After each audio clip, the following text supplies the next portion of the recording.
Quiero ser fiel a ti, Señor.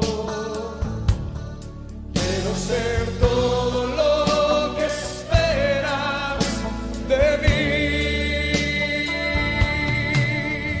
Y no amarte de palabras, oh no, sino de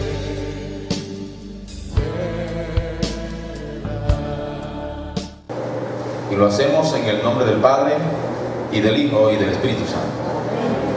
Escribe al ángel de la iglesia en Éfeso, el que tiene las 7 estrellas en su diestra, el que anda en medio de los 7 candeleros de oro, dice esto: yo conozco tus obras, y tu arduo trabajo y paciencia, y que no puedes soportar a los malos, y has probado a los que se dicen ser apóstoles y no lo son, y los has hallado mentirosos. Y has sufrido y has tenido paciencia y has trabajado arduamente por amor de mi nombre y no has desmayado. Pero tengo contra ti que has dejado tu primera. Vamos. La temática a tratar, o que se ha estado tratando desde la noche anterior, es volviendo al primer amor, como bien nos resalta allí el anuncio que está detrás de mí. Y vamos a tratar de desarmar un poco esa expresión antes de entrar en la temática.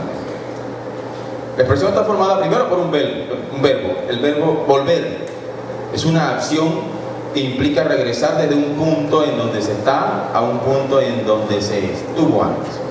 Regresar, dar la vuelta, retornar a. Implica ir un poco hacia atrás. Alabado sea el Señor. Dice al primer amor. El primer es un numeral que establece que en una lista de elementos algo está mucho antes que todo lo demás. Es decir, implica colocar algo antes que cualquier otra cosa. Y amor no es una expresión que indica un sentimiento, por lo menos no en la Biblia. En la Biblia, amor no es el sentimiento que hace que mi corazón palpite o lata más fuerte. No. De hecho, hace muchos días atrás, tratando de explicar a los jóvenes que en la Biblia se nos habla de algunas clases de amor, les decía que muchas veces tendemos a confundir esos tipos de amor y pensamos que cuando vemos a una persona que nos atrae físicamente o vemos algo que nos llama la atención, el corazón comienza a latirnos fuertemente y sentimos que dentro de nosotros algo se conmovió, algo hizo que yo cambiara de pensamiento, algo hizo que yo enfocara mi atención en algo. Cuando una persona le llama la atención a otra, puede haber cientos de personas alrededor de esa, pero como está centrada, enfocada en ella, es posible que los demás le estén hablando, que los demás estén intentando llamar la atención, pero no le presta atención porque tiene su mirada puesta en una sola. A su nombre. Tiene un sentimiento desbocado hacia esa otra persona. En la Biblia, el amor no es un sentimiento. En la Biblia el amor es un estado y hasta se puede decir una decisión. Por eso la Biblia en el libro de Corintios, primera carta a los Corintios, capítulo 13, describe el amor con unas cualidades que son poco reflejadas en los seres humanos. Y dice, por ejemplo, que el amor es sufrido, que el amor no es jactancioso, que el amor no busca lo suyo, ¿cierto? Que el amor no se envanece. Y cuando uno lee todas esas características, uno dice, entonces yo no amo, porque yo no estoy dispuesto a hacer todo eso por una persona. Porque en la Biblia la palabra amor es un estado, es una decisión. Es decir, según Dios, usted y yo decidimos amar. No nos enamoramos. Tomamos la decisión de amar a alguien. A su nombre. A su nombre. Entonces, volviendo al primer amor implica la acción de retornar a un punto en donde antes estuvo. Me dice que es primero porque es posible que habiendo tenido algo delante de muchas otras cosas, ya yo no esté en esa posición, que ya me haya mudado, que me haya desplazado hacia la mitad o hacia el final de esa lista, y Dios me pide volver a esa primera posición, a ese primer lugar. Pero el volver a ese primer lugar implica que yo decida hacerlo. A su nombre. No tanto que en este momento desee, no tanto que anhele, no que mi corazón esté de pronto desbordado de deseo por hacerlo, sino que hoy yo me dé cuenta que no estoy en esa primera posición, no estoy en ese primer lugar, no estoy donde debería estar, y yo decida regresar allí. A su nombre. A su nombre. Bendito sea Dios. Eso es lo que pasa cuando una persona está luchando contra algo de lo cual se le está diciendo no está bien. Y hace falta que esa persona tome la decisión de dejar aquel pecado, de abandonar aquel lugar donde se encuentra malo y regresar a una posición buena. Es toda una decisión, a su nombre. Así que si realmente queremos volver al primer amor, no esperemos tanto, alabado sea el Señor, que la administración de alguien desde el altar vaya a hacer que yo retorne. No esperemos siquiera que el efecto de una danza, de unas lenguas, o el colocarle la mano a alguien en la frente va a hacer que yo vuelva al primer amor. Es decir, yo no puedo ministrarle a usted el deseo de volver al primer amor. No puedo hacer eso. Soy un ser humano como cualquiera. Soy un vaso usado por Dios. Pero ¿quién tiene que tomar la decisión de regresar, de retornar a donde antes estuvo? Usted. Es más, yo debo tomar la decisión de volver al primer amor. Solo si yo tomo la decisión, Dios me abre el camino. A su nombre, a su nombre. Y es de hecho lo que vamos a estudiar en esta mañana. ¿Cuáles son las características del primer amor? Para que podamos de pronto enfocarnos y ver dónde estábamos antes y dónde nos encontramos ahora. Y usted podrá decir si es verdad, dejé el primer amor. Si es verdad, me desplacé hasta. Si es verdad, antes hacía esto o hacía aquello, ya no lo estoy haciendo. Alabado sea el Señor. Y hemos leído Apocalipsis capítulo 2, del verso 1 al verso 4, en donde el apóstol Juan, inspirado por el Espíritu Santo, recibió de boca del mismo Jesús, a través de su ángel, una palabra y le dijo: vas a escribir esta carta a la iglesia en Éfeso. La palabra Éfeso significa la deseada, es decir, cada una de las iglesias a las cuales Juan le escribió vivía una situación diferente. Aunque se encontraba en un terreno, en un contexto muy similar en el aspecto cultural, vivía en situaciones espirituales muy diferentes. Y Dios le dice a Juan: escríbele a la iglesia de Éfeso y le vas a decir a Éfeso las siguientes palabras. Si volvemos a leer Apocalipsis capítulo 2. Escribe al ángel de la iglesia en Éfeso, el que tiene las 7 estrellas en su diestra, el que anda en medio de los 7 candeleros de oro, dice esto: yo conozco tus obras y tu arduo trabajo y paciencia, y que no puedes soportar a los malos, y has probado a los que se dicen ser apóstoles y no lo son, y los has hallado mentirosos, y has sufrido, y has tenido paciencia, y has trabajado arduamente por amor de mi nombre, y no has desmayado. Mire, cuando Dios resalta las buenas características de alguien o de algo, es porque tiene algo bueno esa persona. Su nombre. Es decir, yo podría decir de usted es bueno, como en cierta ocasión alguien se le acercó a Jesús y le dijo: maestro bueno. Quizás porque se acordó de sus milagros, o porque vio que Jesús hablaba bonito, o porque vio que Jesús era una buena persona que captaba la atención de mucha gente. Quizás quiso resaltar las cualidades de Jesús. Cuando un hombre dice eso, que es imperfecto, listo, está bien. Pero cuando Dios dice que algo es bueno, créanme que Dios le puso muy bien la lupa a eso, y Dios no se va a equivocar. Entonces Dios está resaltando las buenas cualidades de la iglesia y le dice que conoce sus obras, arduo trabajo y paciencia. Cuando Dios dice eso de una iglesia, es porque la iglesia realmente ha trabajado. Cuando Dios dice que alguien tiene paciencia, es porque alguien ha tenido paciencia. O dígame, por ejemplo, si Dios no podía decir que Job tuvo paciencia, ¿sí? Y si Dios dice que Job tuvo paciencia, y usted conoce la historia de Job, fue porque Job pasó por una difícil situación en la cual le pudo demostrar a Dios que estaba dispuesto a ser íntegro. Así que si Dios dice de esta iglesia que era una iglesia que había trabajado, que tenía paciencia, es porque quién sabe qué situaciones complicadas había vivido la iglesia, pero había pasado por el ventarrón más grande y había permanecido fiel a su palabra. Eso quiere decir que Dios veía que esa iglesia era realmente una iglesia paciente en medio de las adversidades. A su nombre. A su nombre. No se apesadumbraba a pesar de las pruebas y las dificultades, permanecía fiel, permanecía firme. Además le dice: y que no puede soportar a los malos, era una iglesia celosa. Alabado sea el Señor. Si Dios pasa la lupa por las iglesias de hoy, seguramente Dios nos va a cuestionar de muchas maneras, porque Dios ha querido que nosotros no soportemos, no toleremos tales cosas, y lo hemos hecho. Hemos dejado entrar muchas cosas a la iglesia, mucha suciedad espiritual, mucha suciedad moral, las hemos dejado entrar. Y seguramente si Dios hoy dice de nosotros alguna cualidad, quizás en la mayoría de las iglesias, Dios no va a decir esto. Él no podrá decir, nosotros no soportas a los malos. Pero de esta iglesia Dios lo está diciendo. Tú no puedes soportar a los malos. Es más, has probado a los que se dicen ser apóstoles y no lo son. Era una iglesia espiritual que se preocupaba por mirar en las Sagradas Escrituras si lo que se les estaba enseñando era o no era de Dios. ¿Cómo se prueba a un apóstol? Viendo su testimonio, viendo su fruto, su mover, pero además de eso, viendo cómo enseña lo que enseña. Y si esta iglesia, Dios se atreve a decir de ellos, los has probado, es porque realmente los había hecho. A su nombre, a su nombre. Cuando leemos todo esto, todas estas buenas cualidades que Dios está mostrando en esta iglesia, uno dice, pero qué iglesia perfecta, pero qué iglesia tan espiritual. Alabamos al Señor. Además dice que todo esto que habían hecho, lo habían hecho por amor a su nombre, por amor al nombre de Jesús, y no había desmayado. Alabamos al Señor. Yo creo que una iglesia con esas características difícilmente se encuentra en este tiempo. Difícilmente.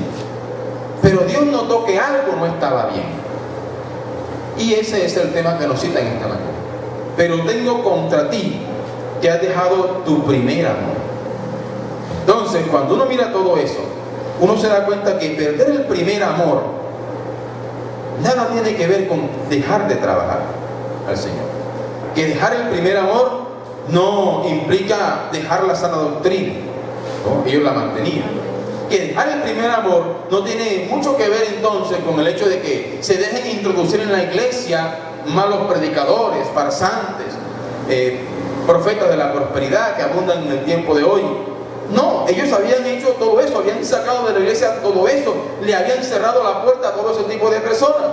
Es más, estaban trabajando arduamente y no habían desmayado. Entonces la pregunta sería, ¿qué implica entonces perder el primer amor? ¿Cuáles son las características del primer amor? Algo había visto Dios en esa iglesia que un tiempo fue y que ahora no lo era. Y Dios está diciendo, yo quiero que vuelvas a ser como eras antes. A su nombre, a su nombre. Entonces vamos a ver qué era eso que la iglesia de Éfeso había perdido. Alabado sea el Señor. Quiero que vaya a la primera carta a los Corintios. Primera carta del apóstol Pablo a los Corintios.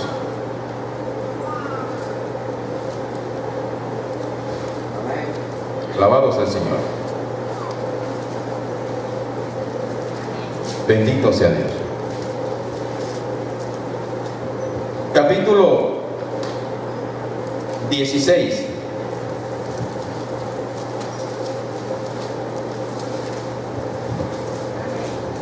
¿Ven? Versículo 8 y 9. Dice la Escritura: pero estaré en Éfeso hasta Pentecostés, porque se me ha abierto puerta grande y eficaz, y muchos son los adversarios. Pablo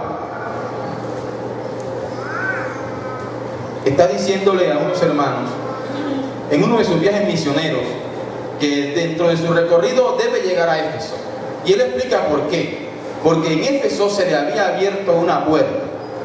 De hecho, en una de las iglesias en Apocalipsis, Dios le dice: yo he abierto delante de ti una puerta que nadie podrá cerrar. Bueno, Pablo en el Espíritu identificó que era necesario que él llegara a Éfeso, a la iglesia deseada, a la amada, porque Dios había abierto una puerta allí. Y en las cosas que Dios le muestra al apóstol Pablo, le dice que al llegar allá se iba a encontrar con muchísimos adversarios. Entonces uno a veces piensa que cuando Dios abre una puerta para predicar el evangelio en cierto lugar, es porque Dios va a poner todas las cosas fáciles. Es decir, que uno va a llegar y en una campaña se van a convertir 20 o 30 o 40 y al cabo de un mes va a haber una iglesia grande. Y dice: ¿qué puerta abierta dejó el Señor en este lugar? Pero lo que yo le hice al apóstol Pablo es todo lo contrario. Yo he abierto la puerta en Éfeso, pero date por entendido de que vas a encontrar muchísimos enemigos. Es decir, la cosa no va a ser fácil. La lucha va a venir. Pero ve y predica, y él se lo informa a los hermanos. Y si usted va al capítulo 18 del libro de los Hechos, Hechos capítulo 18,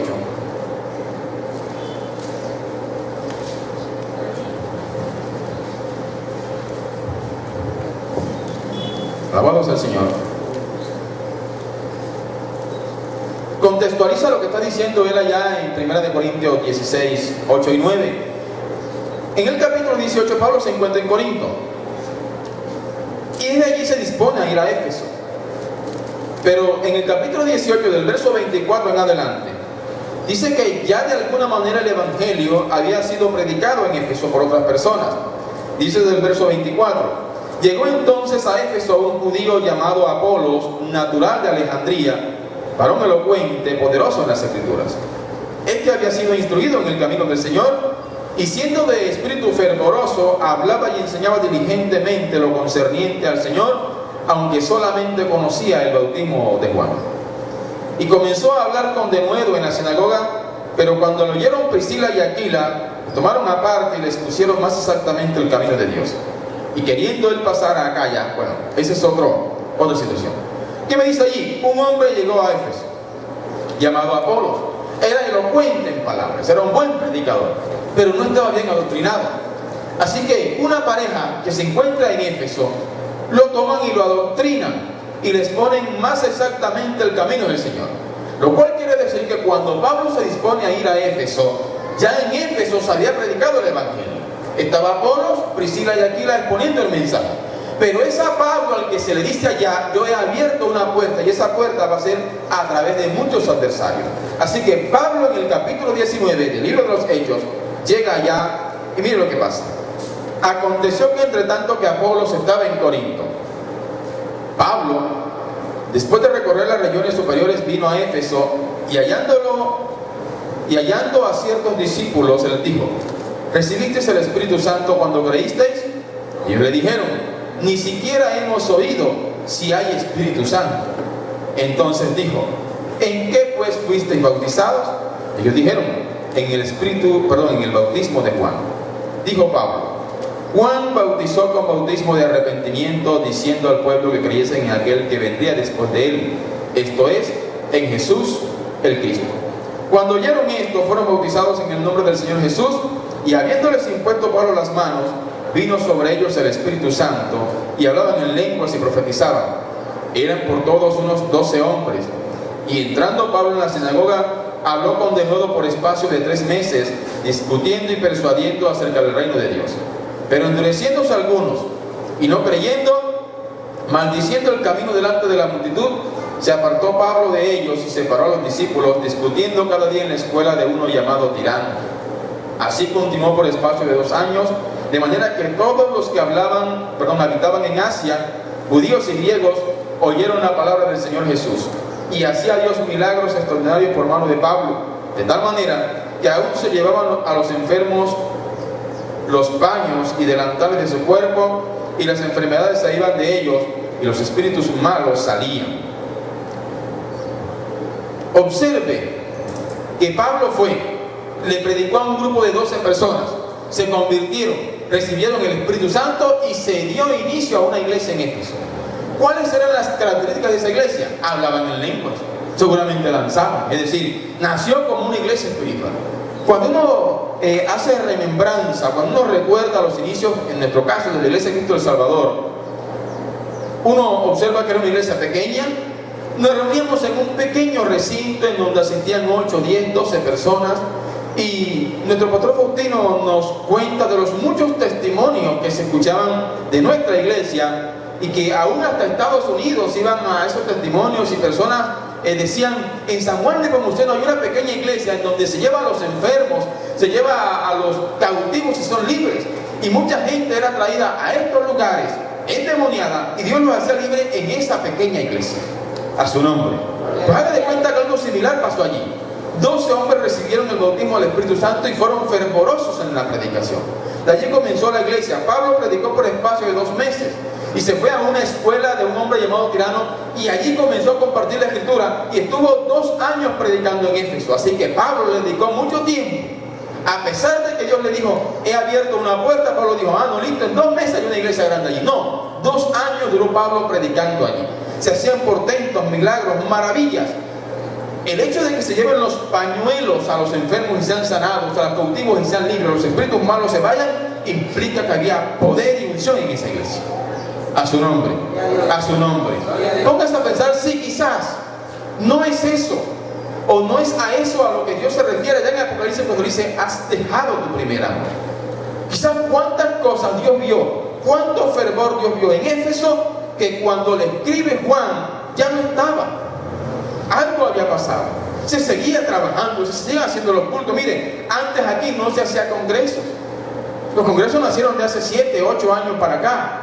No se hacían congresos a la voz del Señor, pero el poder de Dios se sentía maravillosamente. Se hacían los cultos normales.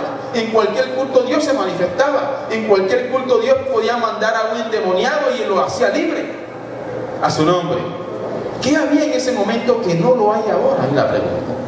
Si se sigue enseñando la palabra, hay más predicadores que antes, hay más teología que antes. Hoy se hace instituto bíblico, hoy se enseña de cuánta teología usted quiere aprender, aquí la encuentra. La voz del Señor, se traen maestros de la palabra de otros lugares. La pregunta es, ¿qué hemos perdido para que Dios hoy nos esté diciendo hay que volver al primer amor? A su nombre. A su nombre. Sigamos leyendo las características de esa iglesia. Dice versículo 18.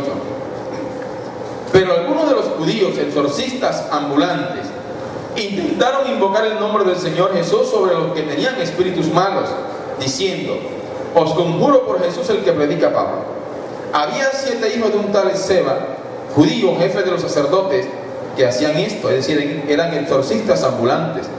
Iban de casa en casa diciendo, hay endemoniados, si hay, le cobramos tanto por sacarle el demonio.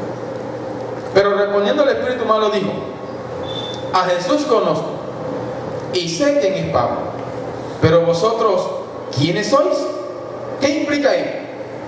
Que aunque había otros que querían hacer lo mismo que los cristianos, eran avergonzados. Eso indica que no solamente la gente del común era capaz de identificar a los buenos y grandes predicadores, sino que Dios mismo respaldaba las acciones de los suyos. ¿Sí me doy a entender? El mismo demonio dijo, yo a Jesús lo conozco. ¿Desde cuándo lo conocía? Desde antes de la fundación del mundo. Allá en las esferas celestiales, allá conoció al Hijo de Dios cara a cara. A él lo conozco. Pablo, sé quién es Pablo. Claro, identificaban en Pablo la presencia del Espíritu Santo. Ya sabían que Pablo oraba por muchos endemoniados y los demonios iban corriendo. Quizás cuando un demonio iba corriendo decía, allá se encuentra Pablo, el que tiene el Espíritu Santo. Dice, yo sé quién es. Es decir, identificaban en Pablo poder de Dios. A su nombre. Pero a estos señores, 7 hijos, 7 no pudieron con un demonio.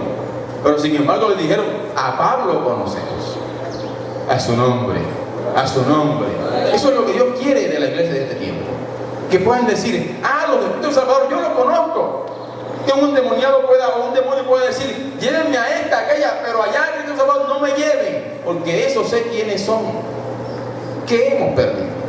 Alabado sea el Señor. Que cuando vayas a orar por un enfermo, voy a tratar de personalizarla, creo que así es el término, la enfermedad. Que la enfermedad pueda decir, ese que no ore por mí, porque se lo conozco. En cierta ocasión íbamos a orar por una persona que tenía cierta manifestación espiritual, y cuando le queríamos poner la mano decía, esos no. Algo veía en nosotros. ¿Quién sabe cuántos habían orado por ella? ¿Cuántos habían intentado echar fuera el demonio? Pero cuando ve algo en ti o ven algo en mí, el demonio tiene que identificar que Dios está en ese lugar. Amén. Y eso va más allá de hacer muchos cultos, más allá de hacer muchos congresos, más allá de hacer muchos ayunos. Alabados a Dios, implica buscar la presencia, el rostro de Dios, y que en mí, en el plano espiritual, se vea el Espíritu Santo. Si Dios me hace la radiografía espiritual hoy, pueda ver allí el esqueleto, la silueta del Espíritu Santo en mí. A su nombre. Denle un aplauso al Señor en esta mañana.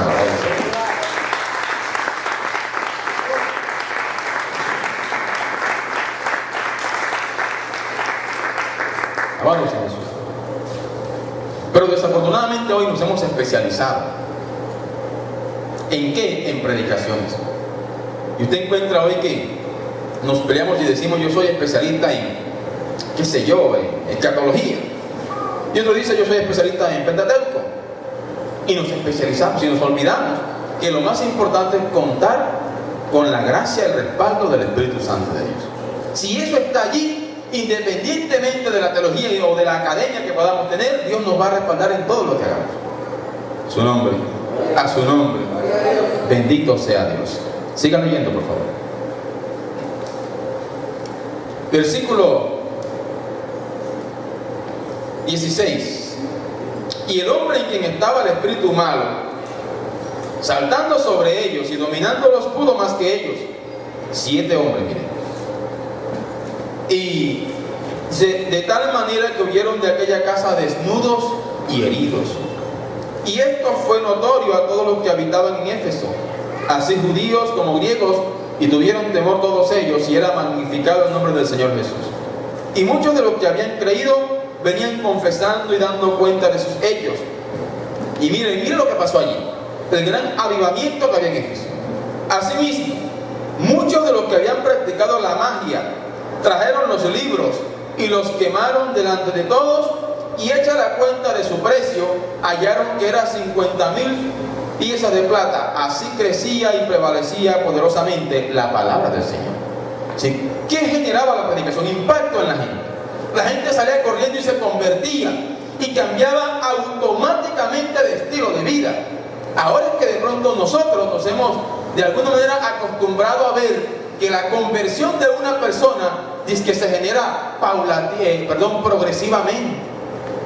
Ahora dice que hay que hacerle hasta cursillos para que poco a poco se vaya despojando de, o se vaya acostumbrando a. Cuando la palabra realmente impacta y cuando el poder de la iglesia se manifiesta,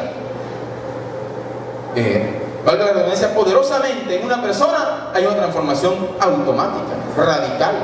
Esto es instantáneo. Aquí la gente corría y se despojaba de sus cosas, y los brujos, los hechiceros decían: esto no sirve de nada.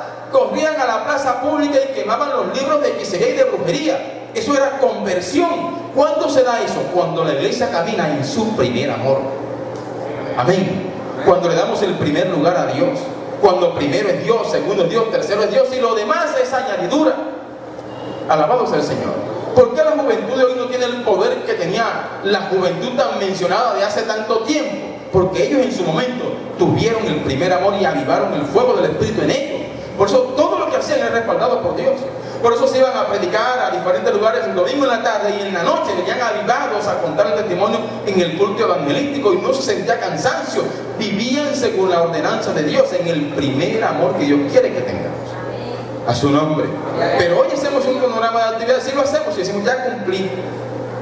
Me desocupé a las 3 de la tarde, el culto es de caballero en la noche, ya no tengo que ir, no tengo compromiso, cumplí con lo mío. Allí no hay primer amor en ninguna parte.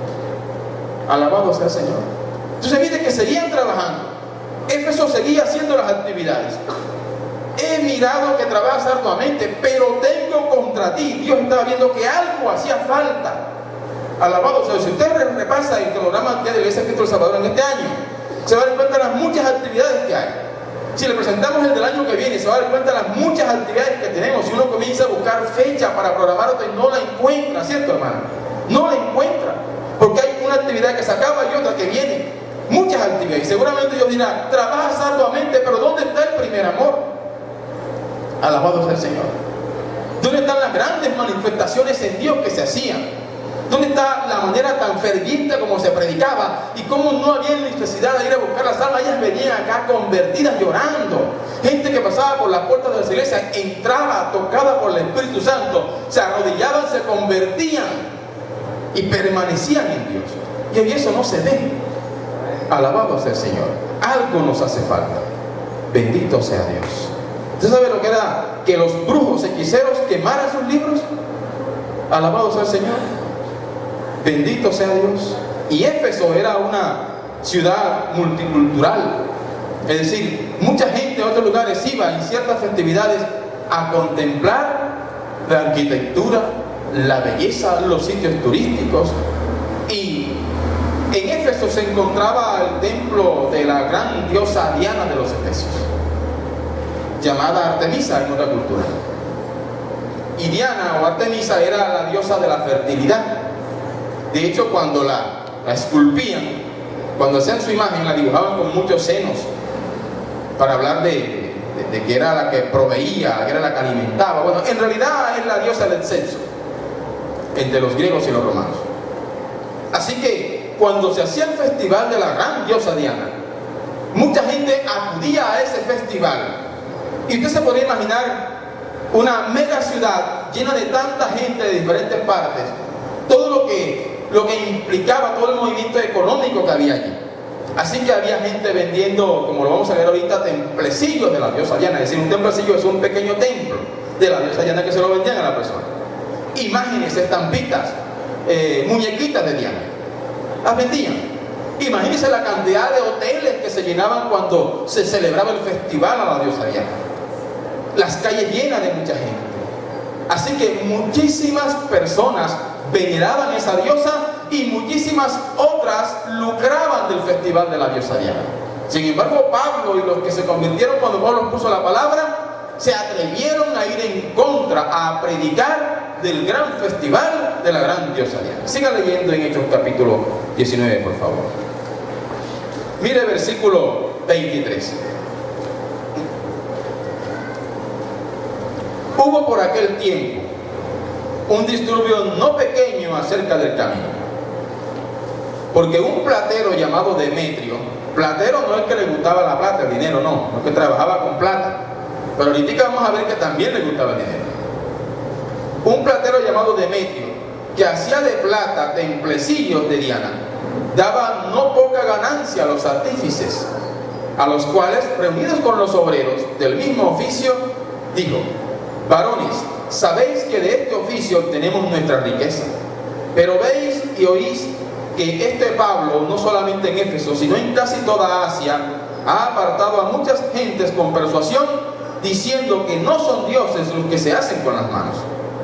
Y no solamente hay peligro de que este negocio venga a desacreditarse, sino también que el templo de la gran diosa Diana sea estimado en nada y comienza a ser destruida la majestad de aquella a quien venera toda Asia y el mundo entero. ¿Qué preocupación había en Demetrio? De que se le iba a acabar la fuente de riqueza. Dijeron: si Pablo y los que con él andan siguen predicando en esta región y la gente se sigue convirtiendo, entonces ya la gente nos va a comprar los templecillos de la gran diosa Diana y se va a cortar la fuente de nuestra riqueza. Pero él tratando de expresar un poco de religiosidad, su preocupación, él dice: no solamente me preocupa la plata, me preocupa también que la majestuosidad de la gran diosa Diana venga a ser reducida. Entonces mire cuál es la preocupación de la gente de Éfeso. Alabado sea Dios. Le tenían temor, estaban aterrorizados porque la palabra de Dios estaba haciendo el efecto en las personas que la escuchaban. Eso evidenciaba una iglesia avivada. Amén. Y mire que no está diciendo en ningún momento: oh, pero es que esa iglesia hacía cebulla. No estaban diciendo eso. No les preocupaban las danzas, no les preocupaban las lenguas, no les preocupaban las manifestaciones espirituales. Les estaba preocupando el hecho de que la gente aceleradamente se convertían al Señor. Una iglesia avivada. ¿Por qué? Porque había amor en sus corazones hacia la obra de Dios. Todo lo que se hacía con fervor, con denuedo. A su nombre, a su nombre. Bendito sea Dios. Siga leyendo, por favor. Versículo 28. Cuando oyeron estas cosas, se llenaron de ira y gritaron diciendo: grande es Diana de los Efesios. Y la ciudad se llenó de confusión, y a una se lanzaron al teatro, arrebatando a Gayo y a Aristarco, macedonios, compañeros de Pablo. Y queriendo Pablo salir del pueblo, los discípulos no la dejaron. No le dejaron. También algunas de las autoridades de Asia, que eran sus amigos, le enviaron recado rogándole que no se presentase en el teatro. Unos pues gritaban una cosa y otros otra, porque la concurrencia estaba confusa y los más no sabían por qué se habían reunido. Es decir, se formó tremenda bulla. Unos gritaban: grandes Diana de los Efesios. De pronto algún evangélico por ahí decía: aleluya, gloria a Dios. Unos gritaban una cosa, otros otra, pero la mayoría, dice, y los más, quiere decir la mayoría, ni siquiera sabían por qué estaban allí. No sabían qué decir. Como cuando se grita pelea, pelea, y la gente se amotina, y el que llega de último dice: ¿aquí qué pasó?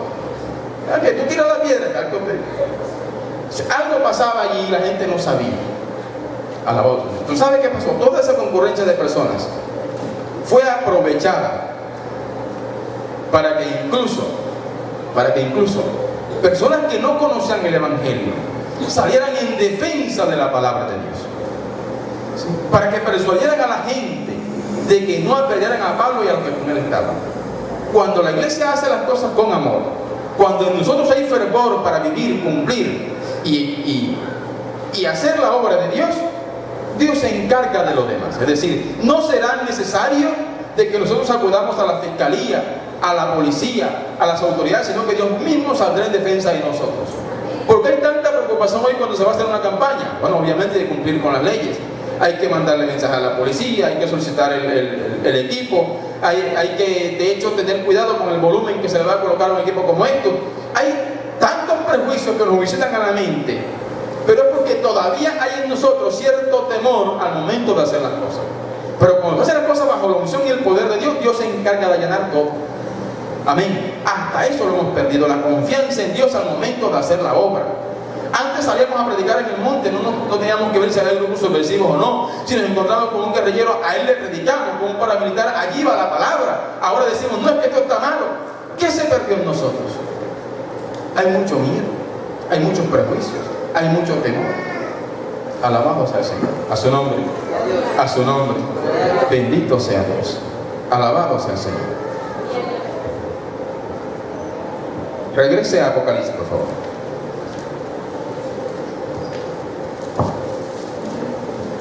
Capítulo 2.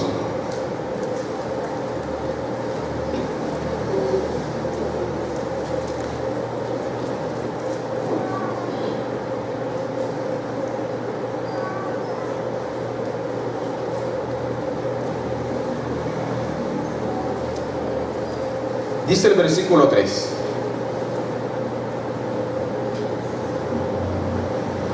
Y has sufrido, y has tenido paciencia, y has trabajado arduamente. Y dice, por amor de mi nombre. La pregunta es, ¿había o no había amor? Sí había. Todo lo que habían hecho, lo habían hecho por amor al nombre del Señor. Te dirá, eso lo tenemos en la iglesia. Pero Dios sigue diciendo, pero tengo contra ti que has dejado tu primer amor. La pregunta es, ¿cuántos amores tenemos? Alabado sea Dios. Usted dirá, mi principal amor, y cualquiera puede decirlo hoy, sobre todo la juventud, dice, mi amor más grande es mi celular. ¿Cierto? Toquen a mamá, toquen a papá, toquen a mi hermano, pero no me toquen mi celular. Es su amor más grande. Otro podrá decir que su amor más grande es un vestido, es la moda, o es sencillamente una canción, la música. Porque aunque somos cristianos, ¿cuántas canciones del mundo no nos llaman la atención? Alabado sea Dios. Bendito sea el Señor. Yo le decía a uno de mis estudiantes en estos días que estamos recuperando, yo le decía molestándolo, ponte las pilas, porque te coge Navidad sin ti aquí. ¿Sabes qué es Navidad sin ti, verdad? La canción que suena mucho en estos días, ¿cierto? Previo a la Navidad. O sea, muchas personas tienen en primer lugar a cualquier otra cosa que en muchos casos no tiene nada que ver con la iglesia. Porque inclusive, si mi primer amor es mi ministerio antes que Dios, estoy mal. Si mi primer amor es la enseñanza de la palabra, es decir, lo que hago, lo que sé hacer antes que Dios, estoy mal. Si mi primer amor es mi esposa antes que Dios, estoy mal. Jesucristo dijo, nadie que ama más a padre, madre, hermano, hermana, esposa, esposo, hijo, hija, primo, prima, agregue lo que quiera, ante a mí, es que es digno de mí. Es decir, no es digno de que yo lo mire. Alabado sea el Señor. ¿Cuál es tu primer amor? ¿Cuántos amores tienes y cuál es el primero? Bendito sea Dios. Y como no tenemos a Dios en primer lugar la mayoría de las veces, es por eso que cuando se nos predica sobre cosas que tenemos que dejar, decimos no, yo puedo dejar lo que sea menos eso. Claro, ese es tu primer amor. Y Dios seguirá estando en el otro lugar. ¿Sí o no? Pero cuando se me dice, tienes esto o aquello que no le agrada a Dios, y Dios te pide hoy que te despojes de eso, si Dios está en el primer lugar, sin titubear me despojo de aquello.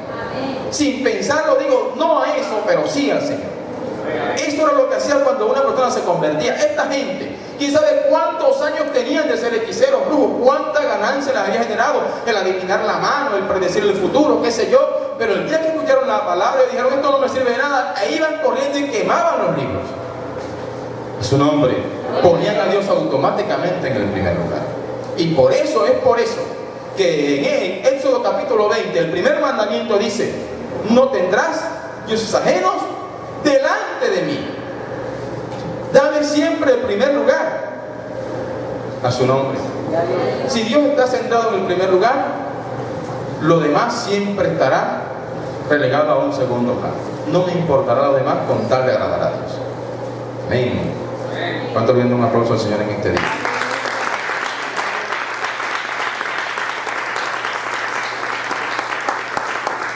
Bendito sea Dios. Y él dice: por amor de mi nombre. Todo esto lo he hecho por amor del nombre de Jesús. Pero no estaba Dios en el primer lugar. Bendito sea el Señor. ¿Cuáles son las características del primer amor?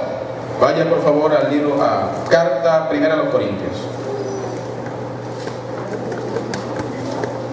Primera a los Corintios. Capítulo 13.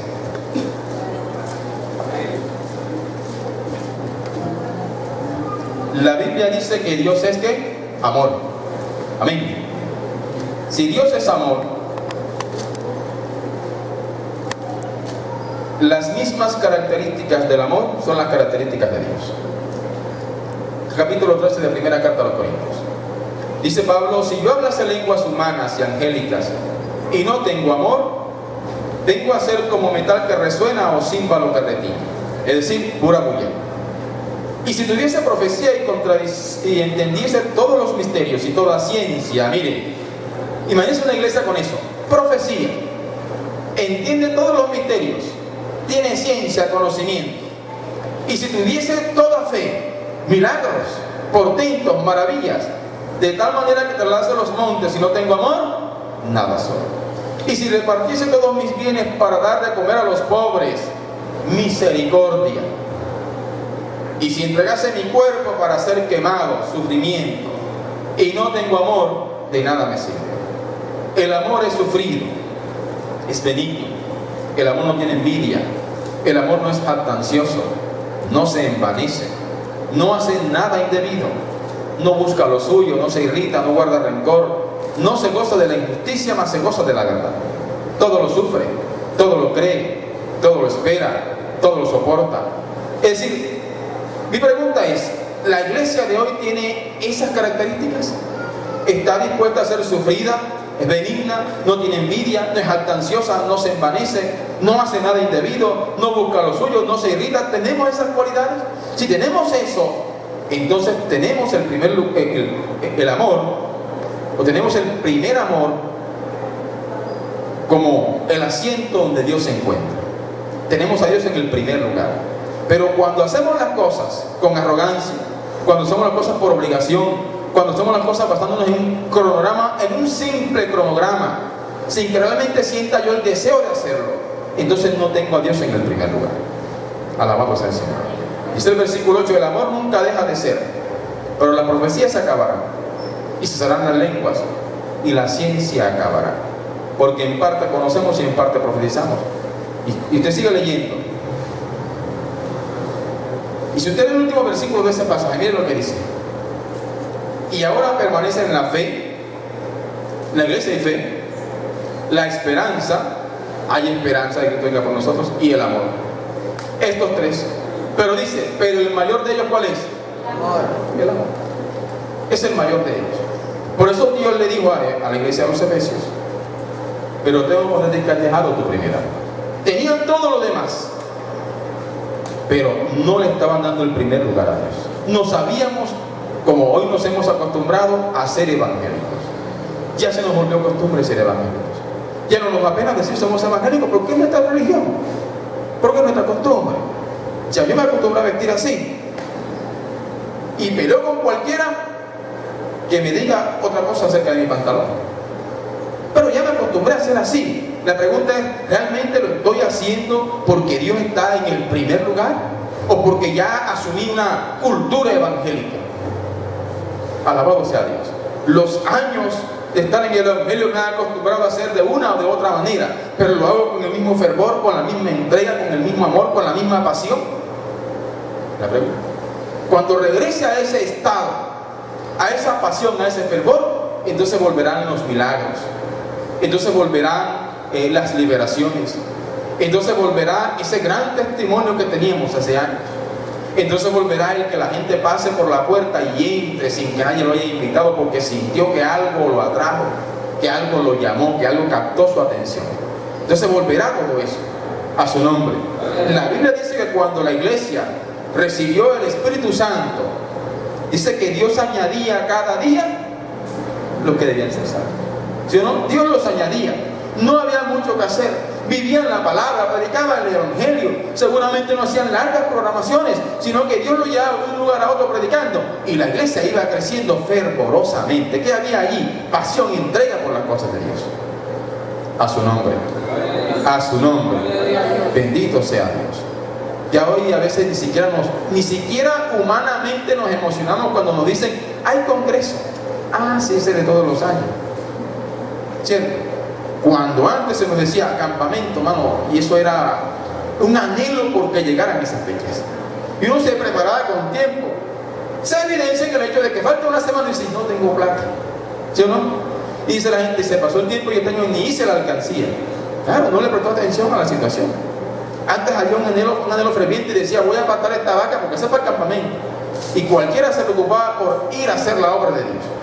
Anhelábamos que llegara el domingo para ir a predicar a Toro, a La Pepa, a cuantos lugares Dios quería llevarnos. Bendito sea Dios. El predicar se nos convertía en nosotros en todo un reto, pero también en una bendición. Porque cuando uno se veía en la lista decía, voy a hacer 3 días de ayuno. ¿Sí o no? Ayunar por ese mensaje, a pedir revelación de Dios.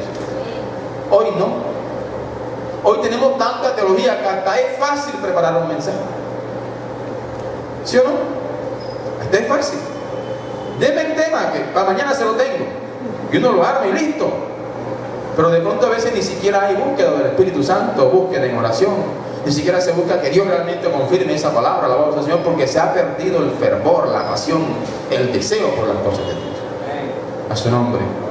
Bendito sea Dios. Entonces, el primer amor, bueno, es sufrido, es benigno, no tiene envidia. Alabado sea Dios. Hoy tenemos competencia en las iglesias. Oye, ¿quién predica mejor? ¿Sí o no? Y de pronto, el que, por ejemplo, en este caso, congreso de jóvenes, 3 predicadores. El hermano David predicó anoche. Entonces, ¿qué tal que yo estuviese orando, Señor? Yo quiero predicar mejor que David. ¿Sí? Dame un mensaje mejor que el de anoche. Entonces establecemos una competencia ministerial. Cuando realmente lo que debe imperar es que yo haga las cosas para Dios y que Dios haga conmigo lo que Él quiera, porque si Dios hace conmigo lo que Él quiere y hace en la iglesia lo que quiere hacer, eso está bien, independientemente de lo otro. A su nombre. Independientemente de la teología, del mensaje, de la historia que se pueda compartir, todo lo que Dios hace en la iglesia, si lo hace como nosotros le permitimos hacerlo, estará bien. A su nombre. A su nombre. Bendito sea el Señor. Y vamos a terminar en Apocalipsis, donde comenzamos. Bendito sea Dios. Y me voy a saltar 2 versículos. Me voy a saltar el versículo 5, porque eso vamos a, si Dios lo permite, compartir esta noche.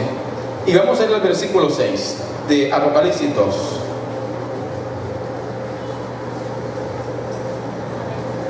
Pero tienes esto, es un punto a su favor, que aborreces las obras de los nicolaitas, las cuales yo también aborrezco. Los nicolaitas eran un grupo de personas que comenzaron a introducirse en las iglesias de manera sigilosa, pasaban a veces inadvertidos, se hacían pasar por evangélicos, por cristianos, pero que poco a poco iban seduciendo y atrayendo a los hermanos y llevándolos a practicar cosas inmorales, de tal manera que hasta llegaban a acostarse con jovencitas en la iglesia, en los templos.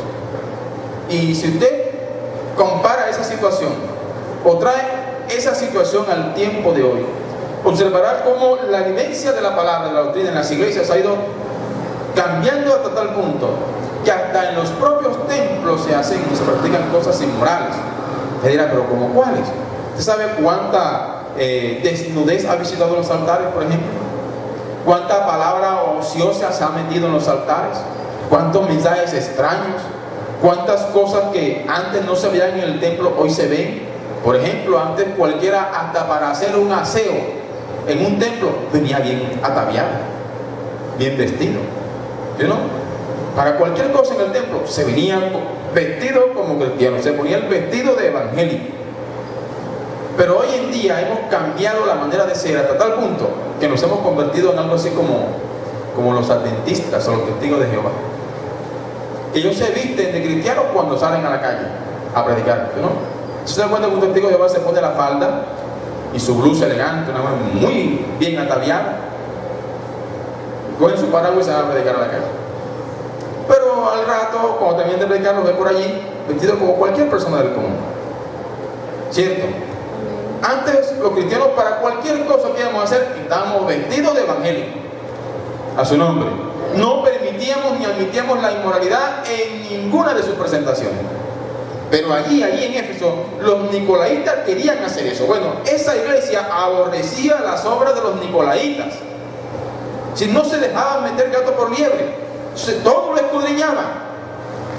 Todos los demás dicen, no te puedes meter aquí, hay que sacarte de aquí. No puedes estar así, no puedes hacer esto o hacer aquello. Mire que aunque ellos tenían todo eso, ni con todo eso Dios les dejó de decir, has perdido tu primer amor. Alabado sea. Entonces, ¿cuál es la condición de la iglesia? Que Dios está cuestión aquí, es una cuestión del corazón, es una cuestión interior, no es una cuestión de vivencia de la doctrina, no es una cuestión de celo santo, no, era el deseo ardiente de hacer las cosas a su nombre. Ese es el primer amor, a eso Dios nos quiere llevar. Recuerda cuando te convertiste, a memoria, tú dirás, tengo tanto tiempo, recuerda, ¿cómo fue tu primera impresión ante el Evangelio? ¿Qué querías hacer cuando te convertiste? ¿Cómo lo querías hacer? Dice, voy a todos los cultos, voy a la vigilia, voy a todo esto. No, ahora para vigilar es un sueño, es una lucha tremenda. ¿Cierto? Nos cuesta vigilar, nos cuesta ayunar, nos cuesta orar. Y bueno, eso ha sido, todos los tiempos en la historia ha costado hacer todo eso. Pero lo que quiero es que tú, de manera individual, de manera particular, pienses cómo eras antes y cómo eres ahora. ¿Qué te gustaba hacer antes? ¿Qué te gusta hacer ahora? ¿Cuál es tu prioridad hoy? ¿Cuál era tu prioridad antes? Alabamos al Señor, y entonces estaremos prontos a rescatar el primer amor.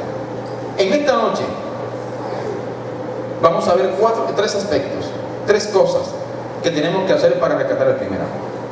Y la voy a parafrasear brevemente. El versículo 5 dice, recuerda, ¿verdad? Por eso le dije, acuérdate que eras antes. El segundo dice, arrepiéntete. ¿Sí? Y el tercero dice, haz. Entonces hay que recordar, hay que arrepentirse y hay que hacer. Tres cosas que vamos a estudiar en esta noche, que tenemos que rápidamente hacer si queremos recuperar el primer amor, volver al primer amor. A su nombre, bendito sea Dios, alabado sea el Señor. Así que mi querido hermano y amigo que nos visita en esta mañana, si quieres retornar al primer amor, tienes que tomar una decisión. Dios quiere hacerlo, Dios te quiere ayudar, pero se requiere, es absolutamente necesario que tomes la decisión. Tú dirás, quiero ser el predicador que fui antes, o mejor, quiero ser el siervo fervoroso que fui antes, o mejor.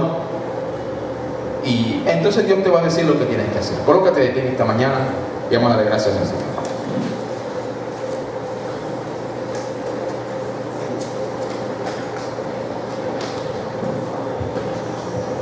Y si consideras que Dios te habló, dile, Señor, gracias. Y mientras oras,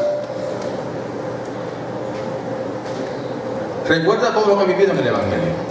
Quizás tendrás pocos días, semanas, meses, años. No recuerdes a nadie más, recuerda tú lo que fuiste en el Evangelio.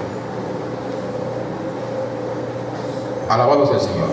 Lo que eras hace un tiempo. Cierra tus ojos allí y comienza a meditar en el Señor. Alabado sea Dios.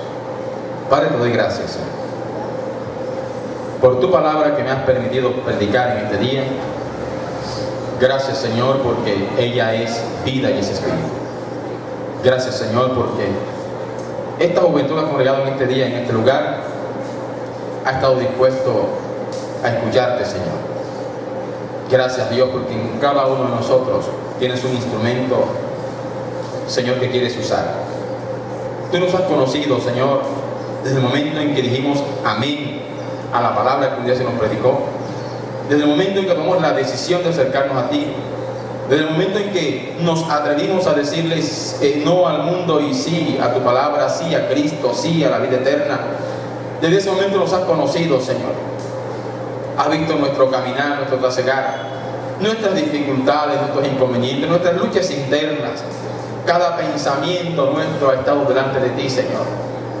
Has conocido, Señor, también las muchas ocasiones en que hemos querido desmayar, los muchos intentos que hemos hecho por abandonar tu obra, por abandonar, Señor, esta salvación. Has conocido, Señor, cada día las cortas o largas oraciones que hemos derramado ante tu presencia, las peticiones hechas, las muchas que han sido cumplidas, Señor, pero también aquellas que aún no has respondido. Has conocido, Señor, Dios mío, cada día que nos hemos derramado en lágrimas ante tu divina presencia. Y a veces, Señor, quizás sin proferir palabra, sin decir nada, has conocido lo que se alberga en nuestro corazón.